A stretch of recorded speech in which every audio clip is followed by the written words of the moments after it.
E se eu nunca mais for o amor de alguém? Nossa, só de falar o nome desse vídeo já me dá um negócio aqui, uma angústia, sabe? E se eu nunca mais for o amor de alguém? Não, ou se eu nunca for o amor de alguém? Você já se pegou assim? Tipo eu, ó a mãozinha no peito, angustiado, pensando nisso? Não sei vocês, mas ó, já até dei uma respirada funda, porque normalmente esse aperto no peito, essa pergunta vem naqueles momentos mais cretinos possíveis, né? Na insônia, numa terça-feira, quando você sabe que você tinha que ter dormido cedo pra acordar plena, porque quarta-feira você tem uma reunião importante de trabalho, mas daí logo antes de dormir, você foi só dar uma olhadinha no Instagram, e aí o que aconteceu? Você se deparou com a foto do seu ex pedindo a namorada dele em casamento. Faz anos que vocês se separaram. Você tá ótima, foi você que terminou, mas daí o casamento dele, em comparação com a sua vida amorosa, que tá assim, ó, girando em círculos, em falso, é gatilho de e se eu nunca for o amor de alguém? Essa pergunta vem também quando, sei lá, quando a gente volta da festinha de 4 anos da filha da tua amiga. E aí estão todas as suas amigas e os seus amigos lá, com os filhos, com os maridos, com as mulheres. E você sabe que nenhum deles é família Doriana, tá tudo certo, não existe família perfeita. É super legal, porque eles dividem os perrengues com você, você sabe. Todo mundo tem suas questões. Mas eles são família, né? Eles estão lá soprando bolinho juntos, de mãozinha dada. Eles são o amor de alguém. E além dessas duas situações, obviamente, essa pergunta vem logo que rola mais uma frustração amorosa. Olha o peso, mais uma frustração amorosa. E olha que nem precisa ser de uma história longa, intensa, não. Outro dia eu me peguei angustiada com essa pergunta depois que mais um cara, olha aí o mais de novo. Mais um cara saiu comigo 3 vezes e não deu em nada. E eu nem falo que o cara sumiu não, viu? Porque já ensinei aqui, eu não fico, ó, plena esperando que a pessoa vai me ligar. Deu ali um tempo que a gente nos falou, eu mandei mensagem. Convidei para um vinho, convidei para um cinema. E aí ficou aquele, vamos marcar de combinar, papinho vai, papinho vem. Já sei que Marilinha Mendonça fala, ausência de mensagem também é mensagem, já entendi que não ia rolar. E aí, se eu não tô conseguindo nem passar do 3º encontro, nem engatar um romance, como é que eu vou ser o amor de alguém? E como é que eu vou achar uma pessoa que seja o meu amor? Porque é isso que a gente quer, né? Eu nem tô querendo feliz pra sempre, é só um feliz por um tempinho, sabe? Por alguns meses. Uma sensação de que você vai, decola e daí depois você põe o avião ali no piloto automático um pouco, uma calmaria de domingo, uns apelidinhos ridículos, piadinha de nós dois. Se você também quer ser o amor de alguém e quer que alguém seja o seu amor e quer que esse amor seja possível, já se inscreve nesse canal, porque aqui não é um canal pra gente chorar as pitangas e reclamar, não. É pra gente mergulhar na gente, nos nossos medos, nos nossos padrões, pra aprender também novas ferramentas, pra fazer o amor de uma forma diferente. Então é só clicar no sininho, ativa as notificações, porque toda semana eu trago entrevistas, conteúdo, informações, histórias reais de amores possíveis, pra gente poder acolher os nossos medos, as nossas dores, os nossos traumas, ressignificar tudo isso e trilhar as nossas jornadas rumo a amores possíveis. Como vocês sabem, eu tô fazendo formação em psicanálise pelo CEP, que é o Centro de Estudos Psicanalíticos aqui de São Paulo. E a psicanálise estimula muito a gente a ir buscando a sutileza na escolha das palavras. E o que essas palavras significam. E muitas pessoas me escrevem, quando eu pergunto qual é o seu maior medo, vem muito essa coisa do, e se eu nunca for o amor de alguém? E eu entendo que quando a pessoa fala, e se eu nunca for o amor de alguém, o medo não é você não ser desejada, é não ter uma relação recíproca, né? É não ser o amor de alguém e também não amar alguém que te ama, né? É aquela coisa, eu queria, sei lá, um namoro que vai virar um casamento, vai virar uma dívida de 20 anos no banco, porque a gente tá aqui parcelando o financiamento do apartamento, vai virar nós dois velhinhos no sítio, juntos, fofos, se olhando apaixonados, tipo os velhinhos do Up. Quem mais quer ser casal de velhinhos do Up? Eu quero muito. Comenta depois no vídeo se você também quer ser. Primeira coisa pra gente lidar com essa situação é assumir que dá medo mesmo. e assumir que a gente quer. Que a gente quer ser o casal do Up, que a gente quer esse amor da vida. E ó, o amor da vida talvez nem seja o que dure a vida toda, mas que dure, né? Que dure um pouco. Dá pra gente assumir e lidar com esse querer sem achar que a gente vai ser sugado por esse medo, sem ter que ficar fugindo dele, né? Eu falo isso porque em tempos onde a gente vive uma hipervalorização da individualidade, combinada com o hype dessa coisa da lei da atração, frequências vibracionais, quando vem um aperto no peito, ele ganha 2 camadas extras de angústia. Então não bastasse você tá lá na insônia, angustiada, e se nunca rolar o amor pra mim, a gente primeiro truca e invalida esse nosso querer, porque aí você começa a perguntar, cara, será que eu tô sendo muito carente? Será que eu tô sendo mulherzinha? Será que eu tô sendo vítima de um sistema que coloca o peso do par romântico peso 20 e na verdade eu não deveria estar me sentindo assim? Então eu já começo o vídeo dizendo, você não deve nada, nem pros outros, nem pra você mesmo. Você sente o que você sente. E validar o seu sentir é a primeira coisa para tornar esse sentir menos angustiante. Porque já basta o medo, a solidão, o cansaço. Se você ainda tiver que negar ou que esconder o que você tá sentindo, as coisas vão ficar ainda mais difíceis, não acha?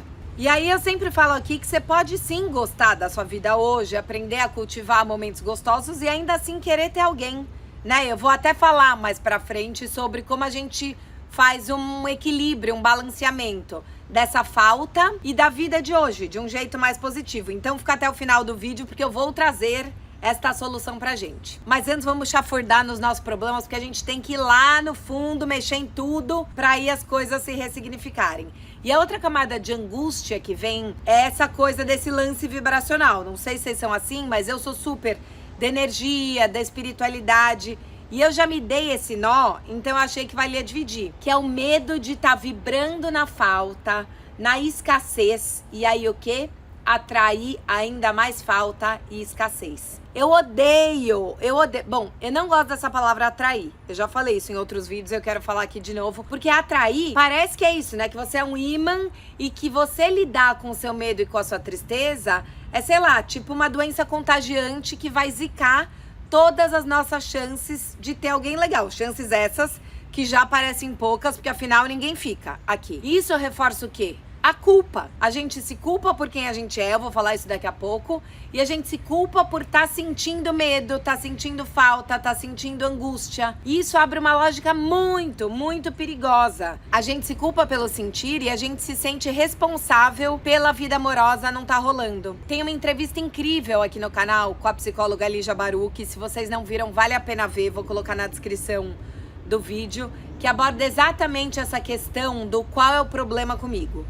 Que eu sei que é uma questão de homens e mulheres, mas ela coloca que é muito presente em nós mulheres.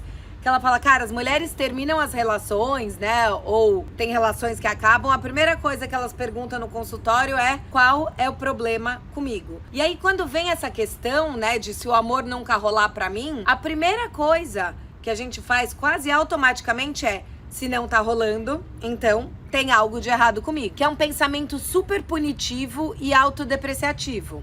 A Berta Salles, Bebeta, maravilhosa, te amo, escreveu um post essa semana no Instagram, que é lindo, eu vou ler um trechinho pra vocês, porque eu me identifiquei muito e eu acho que muitas de nós, e muitos também, devem se identificar. Ela fala assim: é muito difícil e doído sentir cada fracasso e dificuldade nos relacionamentos sem que a gente se culpe. Meu racional sabe que eu não controlo o que é do outro, mas aqui dentro, ó, no meu coração, tudo vem direto às minhas inseguranças, as minhas questões de autoestima. E aí, eu me deparo com essa autoestima completamente abalada, quase inexistente. Não tem como apagar da minha memória e da minha história a quantidade de vezes em que eu fui julgada ou que eu fui questionada sobre o meu peso, sobre o meu corpo. Eu escrevi pra ela, e eu quero falar isso publicamente, que eu me identifico muito. eu te acolho, eu quero que você lembre que você é uma mulher linda, inteligente, interessante, mas eu sei que quando as histórias não dão certo, a gente se questiona mesmo. Eu já falo muito aqui, né? Eu tenho transtorno alimentar, então eu fatalmente também já questionei o meu peso, o meu corpo, mas a gente também questiona o nosso jeito, a quantidade de mensagens que a gente manda, a nossa energia, o nosso signo, a nossa casa. E aí, hajam noites insones tentando listar as possíveis características nossas que justifiquem o fim de um futuro amor. E eu sei que isso também rola com homens, não quero falar que isso é uma coisa só de mulheres. Por exemplo, eu tive um aluno na Confraria do Amor, que é o meu curso em comunidade, que era muito tímido e ele tinha um biotipo mais esguio, pequeno, magrinho. Em algumas aulas, algumas rodas de coração aberto, eu faço umas rodas de troca de experiência pra gente ter esse lugar, né, de poder desabafar e ser acolhido e trocar. E ele falava, cara, eu nunca vou ter tantas chances, eu saio pra um bar, pra uma balada, ou mesmo, sei lá, se eu falo, vou querer paquerar na praia, no supermercado. Eu não sou extrovertido, eu não sou o macho alfa, imponente, confiante. E aí, a cada desencontro amoroso, ele achava que o problema era ele, a personalidade dele, o biotipo dele. A gente vai duvidando e invalidando quem a gente é. E não é porque a gente é doido, inseguro, assim, né? Acordamos assim. Como a Bebeta falou, muitos de nós crescemos com bullying na escola, com familiares que criticavam esse nosso jeitão, as nossas roupas, o nosso corpo, as nossas escolhas. E aí, de uma maneira muito torta, a maioria de nós entendeu que até quem ama a gente, até quem teoricamente tem esse amor incondicional, aponta os nossos erros e fala que a gente tem que corrigir para melhorar. Ou seja, na hora do pé na bunda, de mais um pé na bunda, você fala, gente, então assim, o que eu não tô vendo que eu preciso corrigir? Ou o que eu achava que era, sei lá, minha avó Careta, minha tia Cleide, ou a Maria Eduarda da segunda série C, que estavam falando, e de repente a voz dessas pessoas voltam com tudo. E eu vejo que esse movimento de invalidação e de tentativa de autocorreção também tem a ver com outro conceito da psicanálise que eu tô estudando, e que eu acho muito interessante, que eu acho que inclusive vale um vídeo sobre ele para detalhar, mas eu já quero trazer umas pinceladas. Então depois me conta também nos comentários se você gostaria que eu fizesse um vídeo sobre isso. É um conceito que é a reversão. A reversão, segundo Freud, é quando a gente dirige uma pulsão a nós mesmos. Então, ao invés de eu dirigir para o outro, o sentimento, o desejo, essa pulsão, eu coloco ela para mim. Então, a história não rolou, a pessoa sumiu, veio com aquele papo de não tô pronto pra relação. Ao invés de você dirigir a raiva pra pessoa, o que a gente faz? A gente dirige pra nós mesmas, né? A raiva da quantidade de mensagem que a gente mandou, a raiva de ter chamado ele de lindo já no primeiro encontro, a raiva de ter achado que ia ser diferente, de ter contado pra sua avó sobre ele, porque aí você vai almoçar lá semana que vem, ela vai perguntar e você vai ter que falar mais uma vez, não rolou. Então é aqui, né, ó. Pra gente.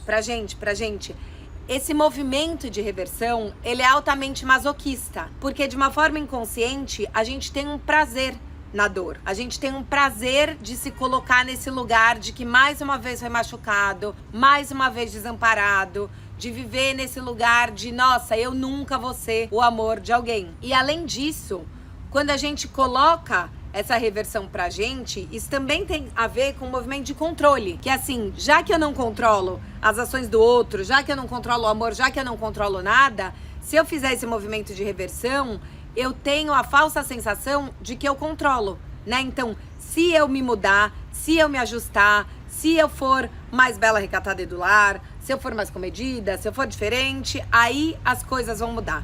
Quer dizer, eu acho que eu tô batalhando por mim, eu acho que eu tô trabalhando para melhorar e, na verdade, eu tô me punindo, eu tô me encalando, eu tô me angustiando, tentando controlar o incontrolável. E aí, se a gente se deixa sugar por essa profecia de que a gente é amaldiçoado no amor e que a gente tem que se corrigir o tempo inteiro para que isso mude, um outro perigo que também vem é que a gente começa a invalidar traços que são qualidades nossas, que são conquistas, que até anteontem a gente gostava, né? Porque assim, como se não bastasse a gente já achar que as vulnerabilidades são um problema, são coisas que você já ouviu da tua mãe, da tua avó, da tua tia Cleide que era um defeito, você começa a pensar, será que não tá rolando porque eu sou muito comunicativa? E aí essa pessoa acha meio estranho que eu já saio abraçando qualquer um? Será que não tá rolando porque eu trabalho muito e eu sou bem-sucedida e mulher bem-sucedida afasta os caras? Será que não tá rolando porque eu moro num apartamento que eu divido com alguém e aí essa mulher vai pensar, putz, mais um cara de 40 anos tá dividindo o apartamento com um amigo? Isso não é coisa dessa idade? Na minha última aula de psicanálise, a gente falou muito sobre a necessidade de suportar não ser amado por aquela pessoa, sem deixar que esse desamor contamine o nosso ser, né? Ou se torne uma profecia autorrealizável. É ruim, é frustrante, dá raiva, dá tristeza, mas é sobre a situação, não é sobre a gente. E aqui a gente chega ao risco de ficar nesse lugar, né, dessa maldição e desse dia da marmota do é sempre assim. Eu lembro uma vez, não sei se vocês já fizeram isso, mas lembro uma vez que eu cheguei na terapia arrasada, assim, frustrada, sabe? Tipo, ai, ó céus, ó vida. Por quê? Depois de um período de seca paquerativa, teve ali umas 2 semanas que nessas 2 semanas eu conheci 3 caras diferentes. E saí com os 3 caras e, tava lá, né? Saindo com 3 caras. Saí 1, 2 vezes, 3 com um. E aí, depois de mais 2 semanas dessas saidelas, as 3 histórias não foram pra frente. E aí cheguei lá no divã, ó céus, ó vida, falando, tá vendo? Mais 3 histórias que nunca rolaram. E se eu nunca for o amor de alguém? E se o amor nunca acontecer comigo, tá vendo? Porque eu já tava lendo as 3 histórias como 3 indícios de que comigo nunca rola. E aí, minha analista maravilhosona falou, pera, vamos retomar a última sessão? Porque desses 3, só um você tava, assim, implicada, mais apaixonada. Teve um que você achou que tava meio bobo, o outro você já sentiu ele meio descompensado e se sentiu pressionada, ou seja, não foram 3 rejeições. Por que você tá colocando o mesmo peso nas 3? Porque no fundo a gente quer reforçar a ideia de que, ó, nunca vai rolar pra mim. Porque a gente tá com cansaço acumulado, dos pés na bunda que a gente leva desde os 11 anos, quando a gente ficava dançando ali com a vassoura e o Pedro Henrique da classe só escolhia loira e a gente não superou até isso. E aí parece que meio que uma história contamina a outra. E o perigo disso é que a gente vai sofrendo mais pela tal maldição da solidão do que por aquela história. E aí a gente não termina, porque a dor dessa engancha nessa e a gente fica aqui, né? E é claro que a gente pode sofrer quando a história acaba. A gente pode sofrer 300, 500, 1000 vezes. A gente pode sentir que o coração tá muito mais despedaçado pelo cara com quem a gente saiu 4 vezes do que por aquele cara que você ficou 1 ano. Até porque às vezes esse das 4 vezes estava só no momento bom, na projeção, tudo bem. Assim como não existe um certo e errado pro sentir, também não existe essa medida do sofrimento. Mas o que eu quero provocar vocês e o que eu tenho feito é tratar o sofrimento tipo CNPJ, sabe? É pessoal e intransferível. Ou convite de coisa chique, sabe? Você recebe o convite, é pessoal e intransferível. A sua sofrência é pessoal e intransferível. Sofra por cada história pelo que ela é e não por esse efeito acumulado. Só que quando a gente tá nesse cansaço acumulado de desamor, a gente já entra na próxima relação com alguns movimentos. Vou fazer aqui até um checklist aqui no vídeo. O João vai colocar as legendas para vocês verem se vocês fazem isso. Então a gente entra muito mais sensível. Pensa a criança exausta. Chora por qualquer coisa, né? Então, cada silêncio, cada respirada funda, cada olhar no celular quando vocês estão jantando é um presságio da tal maldição do desamor que essa história vai desandar. A gente já entra, ó, totalmente na defensiva, já querendo jogar no seguro pra acertar, pra agradar. E aí a gente fica ali, né, meio sem sal, sem personalidade, o que aumenta as chances consideravelmente da pessoa não se encantar por nós. E aí a gente vai falar, tá vendo o problema comigo? E não é que o problema é com você. O problema talvez é que você nem se mostrou. Você ficou lá tentando acertar, ao invés de ser você. E uma outra coisa desse acúmulo é que a gente já volta pra pista numa lógica da compensação. A gente já volta querendo se esforçar muito pra dar certo. Sabe quando você põe muita força? E é tipo pesada na maquiagem, sabe? que você tá se sentindo cansada, aí você põe ali, ó, uma camada de reboco, muito blush, né? Uma maquiagem emocional pra esconder os tombos, né? As cicatrizes. E aí não fica muito natural. Então, agora que eu já chafurdei junto com vocês no problema pra dizer é normal, vamos lidar com ele, como, né? Olhamos pra ele. Então agora como lidar com esse medo de nunca ser o amor de alguém sem fugir dele, sem paralisar e sem transformar ele nessa maldição que a gente acabou de falar. E aí eu trouxe 8 ferramentas pra gente poder acolher e elaborar essa dor, essa sensação angustiante de desamparo, de solidão, de que o amor não vai rolar pra gente. O amor é possível. Então a primeira delas é: não negue o medo e nem a vontade de ter alguém.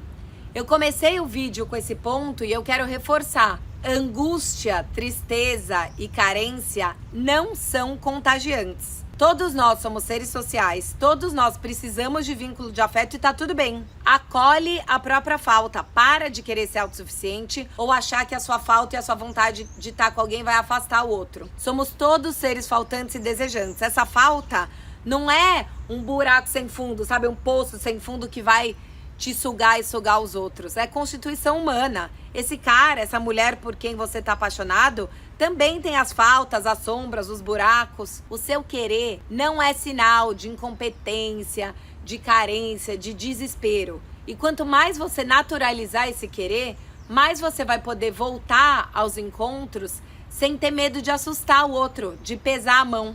Se somos seres sociais e precisamos de vínculos, para isso ajuda muito se nutrir de outros amores. Alimente outros amores possíveis com o mesmo carinho e a mesma dedicação que você stalkeia a sua nova apaixonite. Eu falo muito aqui no canal e eu vou continuar repetindo que vamos tirar o par romântico do pedestal.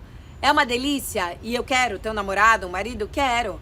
Mas o amor de amigo, o amor de irmão, o amor com a avó também pode alimentar a gente muito. Quanto mais a gente tiver esses vínculos fortes e saudáveis, menos você vai se sentir desamparada se você não tiver o seu mais um nos próximos 6 meses. Provavelmente você não tem esse mais um, mas sua vida já tem muitos amores ou muitos amores potenciais que talvez só estejam com os vínculos mais afrouxados. Investe neles, cuida deles, se delicia com eles. Cria ritual com as amigas, conversa com pessoas que se interessam pelas mesmas coisas que você, por comédia romântica, por yoga, por beach tênis. Pra gente sair do patinho feio, a gente precisa encontrar a nossa turma de cisnes. Lembra que eu contei no começo do vídeo do trecho que a Berta postou no Instagram dela? Toda essa memória das críticas familiares, do bullying na escola, dos pés na bunda que a gente levou, tá aqui, ó, marcada na gente. Sair dessa imagem de desmerecimento sozinha é muito difícil. A gente precisa aprender a estabelecer novos vínculos seguros através das amizades, dos colegas, da família. A gente não vai ficar seguro sozinho, porque acho que a gente se cobra isso. Ah, não, então eu me amo, eu me basto, você segura. Ou não, vou sair de uma relação de insegurança, de desamparo, para ter um próximo namorado ou namorada onde eu vou estar seguro. Não. Esse vínculo seguro se tece e se estabelece nas amizades e na família. Então, ao invés de ficar horas no Tinder, passa um tempo entrando num clube do livro, chamando amigo das amigas para um jantar. Você vai ver que o amor dessas novas pessoas já tá lá. Isso alimenta a gente e é lindo. E aí, uma vez mais alimentada de outros amores, é mais fácil a gente fazer um outro movimento que é muito potente e que eu falo muito aqui no canal, que é a gente abraçar o nosso caos e trabalhar mais o acolhimento, a autoaceitação e a autovalidação do que a autocorreção. Se amar não é buscar ser a sua melhor versão, é topar ser a versão que você é hoje. Eu sei que é clichê, mas é verdade, então vale repetir. Que se o seu medo é não ser o amor de alguém, bora começar a investir para ser o amor de si mesmo. E isso não significa que você não vai querer ter o par romântico, você vai. Mas é um exercício começar a se amar. Tenta ficar 2 dias sem se criticar, sem se cobrar demais. Conta com leveza para essa turma de amigos sobre as suas angústias, sobre os medos, sobre as inseguranças. Aprende a rir do que não deu certo, ao invés de se punir, de querer esconder, de achar que isso é uma falha de caráter gravíssima. Quando a gente se aceita, o amor é mais possível. Então vamos lá, trabalhar menos correção e adequação e mais presença e autoaceitação. E aí, nesse movimento, eu quero te convidar a se abrir para o acaso sem entrar na vida como cota. Então, é claro que assim, né? Já falei, vamos tirar o amor romântico do pedestal. Então, você quer ter alguém, quer um namorado, uma namorada? Não precisa virar o louco da hiperprodutividade, o hiperfoco e falar, tá bom, eu quero, então vou focar todo o meu tempo livre nisso, vou entrar em 4 aplicativos de paquera, falar com 20 pessoas por dia, sair de quinta a domingo pra achar alguém, e aí você vai no lugar só pra saber, mas tem homem, mas tem mulher, mas que tipo de gente vai? Não, isso só aumenta a sua ansiedade. Mas, por outro lado, dificilmente você vai pedir um delivery do iFood e o entregador vai tocar a campainha com seu combinado de sushi e um amor da vida de brinde. Tem uma outra frase de vó boa que uma amiga relembrou outro dia, acho que vale colocar aqui, que é: quem não é visto, não é lembrado. Então, se permita circular. Não pra estar à caça, não pra pensar, será que hoje no bar eu vou conhecer alguém? Mas é pra se conectar com o mundo, sabe? Se esteja permeável, aberto, curioso, ao acaso. Vai fazer programas gostosos com amigos legais. Quando você for no supermercado, tira a cara do celular e troca olhar com as pessoas. Gente, eu paquero super no supermercado. E eu acho que quanto mais a gente se abre para essa troca de olhares, pra ir pra vida sem tanta expectativa, quanto mais você tá saindo, menos aquele lugar tem que ser o lugar de você achar alguém.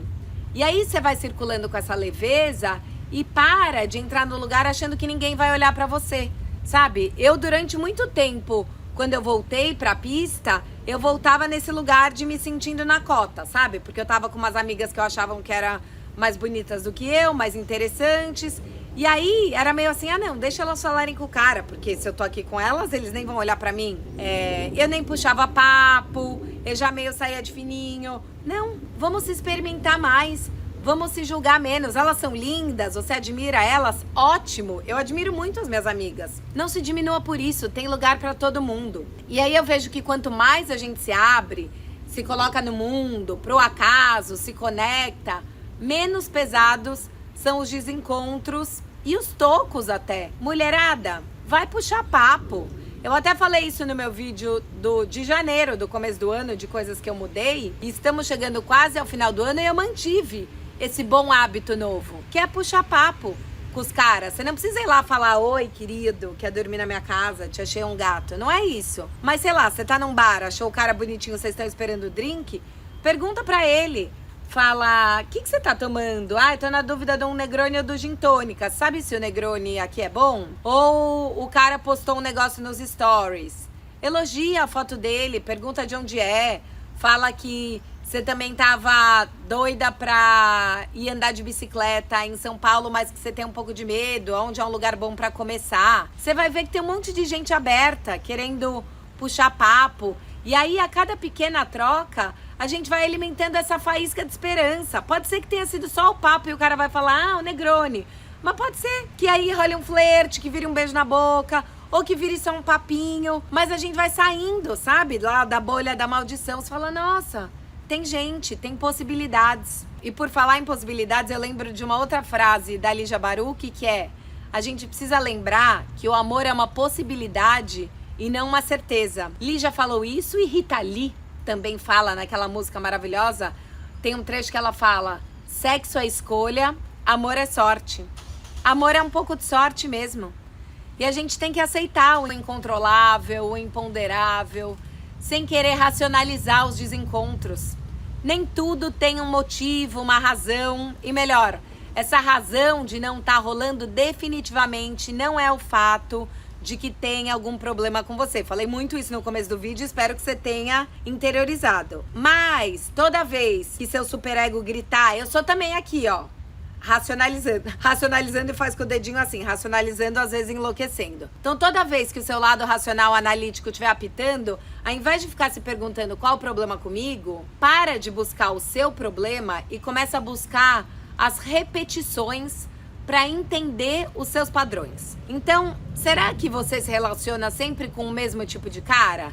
Será que você se envolve com pessoas que são muito autocentradas, que são narcisistas, que são muito interessantes, que falam muito delas, mas são pouco interessadas por você? E aí você vai sentindo que sua vida é desinteressante? Será que você se anula para agradar? E aí você tá sempre tensa, vendo o que a pessoa vai achar? Será que você faz as coisas e daí já fica tentando ler se isso vai virar um segundo date? Talvez se a gente ficar nesse será, você começa a ver que será que você quer mesmo uma relação e você fala que você tá com medo, ou você tá insistindo em relações desencaixadas para seguir nesse papel da eterna abandonada, do eterno abandonado e nessa compulsão pela repetição e no prazer pelo sofrimento. Olha aí, psicanálise gritando com a gente. E nisso, eu fico pensando que às vezes a Lígia até fala isso na entrevista dela. A gente insiste em coisas que não estão encaixando. Eu fiquei pensando na aula de química. Você junta o elemento A com o B, explode. Aí você junta o A com o C, vira uma vacina. Não tem problema nenhum com o A nem com o B, mas com a junção deles. E às vezes a gente insistir num tipo de relação que não tá rolando é a gente querer se manter nesse papel do desamparado e falar, puta, eu tô sempre com medo, e talvez o grande medo seja de ser feliz. E aí a última dica é muito importante, eu falei no começo do vídeo sobre esse cansaço acumulado, sobre a exaustão. Antes de entrar para a próxima paquera, para o próximo match do aplicativo, para o próximo papinho do bar, zero placar. Esse cara que acabou de chegar, essa mulher que acabaram de chegar, não tem que pagar a conta de toda a nossa frustração amorosa. Não tenta se proteger, tentando ver se ele tem traços do seu ex-traste. Ele é uma outra pessoa. Ao invés de você analisar, se preocupe em conhecer. Não se sinta uma mulher ou um cara em dívida, quebrados, com problemas, porque vocês estão solteiros há 3, 4, 10 anos. Tudo bem, dá uma zerada nisso, só por hoje. Hoje a gente tá se conhecendo. E se for legal, que tenha mais um date. E aí se não rolar, você sofre por aqueles 2 encontros que não viraram 3. E não porque você perdeu o marido, ou não porque são 10 anos solteira. Não, foi aquela história que não rolou. E aí eu que tô aqui toda culta, citando Freud e a psicanálise, quero terminar esse vídeo citando Xuxa. Porque pra quebrar a maldição, a gente precisa de foco, força e fé. Fé no amor, fé em si, fé no outro. Eu acho que para quebrar essa maldição, a magia mais bonita que a gente pode usar a nosso favor é a fé. Sem achar que a fé é uma coisa boba ou sem jogar pro universo. Se você quer se livrar dessa profecia autorrealizável, se você não quer transformar esse medo em maldição, trabalha essa fé de que é possível, mas também lembra do Erich Fromm, que eu sempre cito aqui, de que o amor é o que o amor faz. Então faça pelo amor, experimente fazer diferente, sair da defesa, do seguro, do campo minado, da sensação de que você é menor. O amor já é possível. A gente vai ter novos tombos, com certeza, mas também vão ter muitos momentos mágicos. E aí a gente pode se lembrar toda vez que doer, que há um mês atrás também teve uma coisa gostosa, que você trocou olhares com alguém, que você voltou pra casa suspirando. E aí cito Xuxa aqui. Lembra, Lua de Cristal? Tudo pode ser, se quiser será, sonho sempre vem pra quem sonhar. Tudo pode ser, só basta acreditar. Tudo que tiver que ser, será. Concordo com Xuxa, mas quero complementar a rainha dos baixinhos. Eu acho que não basta só acreditar. A gente tem que agir. Acredita que é possível e age como se fosse possível. Como se o seu eu possível fosse possível de ser amado. Como se fosse possível conhecer essa pessoa hoje. Acreditar que vai ser diferente. E amar. Amar a gente, os outros e as possibilidades.